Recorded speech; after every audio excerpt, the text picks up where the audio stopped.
Welcome to Google Data Studio.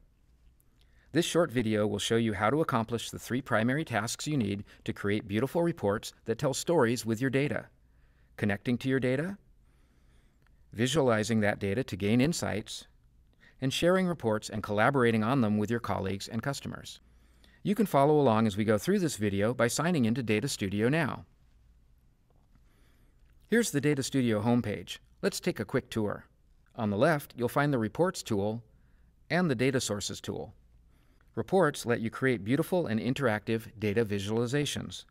Data sources are reusable components that connect a report to your underlying data, such as Google Sheets, AdWords, Google Analytics, and more. Data Studio comes with a number of sample reports and data sources to help get you started and show you what's possible to do with the product, so be sure to check those out. When you're viewing the list of reports or data sources, use the context menu to share, rename, or remove the selected object. Finally, up in the right corner, you've got controls that let you search for a report or data source, sort the list using different options, and provide feedback to Google. Let's view the Welcome Report. This multi-page report is actually a tutorial on Data Studio, so it's a good place to start when you're ready to explore the product on your own. Clicking the logo in the top left corner returns you to the home page. Okay, now that you know your way around, it's time to create your first report. To do that, make sure you're in the Reports tool, then open the Report Editor. This is where you'll build all of your reports. The first step to creating a new report is to connect to your data. You do that by adding a data source to the report. Use the Data Source Picker to select an existing data source, or you can create a brand new one by clicking Create New Data Source.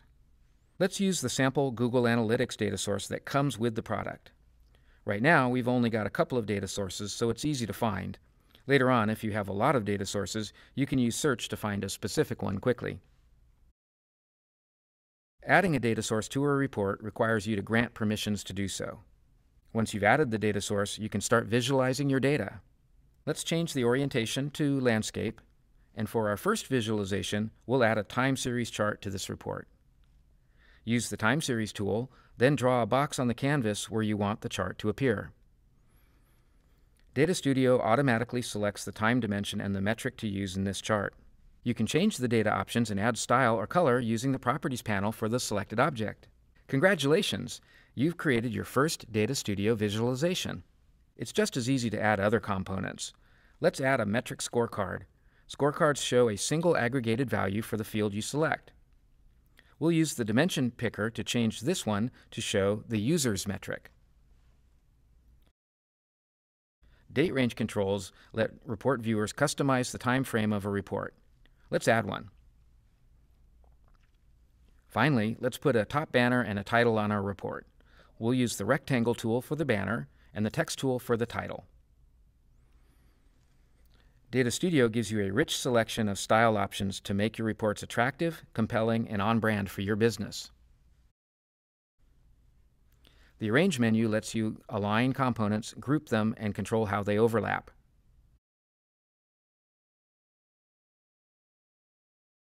To view this report as other people will see it, click the Edit toggle. This simple report may not be much to look at yet, but it is live data. You can interact with it by mousing over the data points, and you can also change the date range and update the data. There's a lot more you can do with Data Studio, so if you wanted to turn it into a work of data visualization art, you'd just use the Edit toggle again and add more visualizations, data filters, additional pages, and more. For now, though, let's say you're ready to move to the third step in telling your data story by sharing this report with your coworker. Sharing is easy. Type your colleague's email address in the People field. You can also share a Data Studio report with a Google group. When you share a report with other people, you have two options: letting them view the report or edit the report. To enable your coworker to collaborate on the report, select Can Edit. In a moment, your coworker will get an email inviting them to edit your report. When they access the report, you'll see their Google profile image appear in the toolbar. Now you can both edit the report together in real time. How much more awesome will your reports be when you work on them together as a team? To learn more about Data Studio and to see our other video tutorials, visit the Help Center.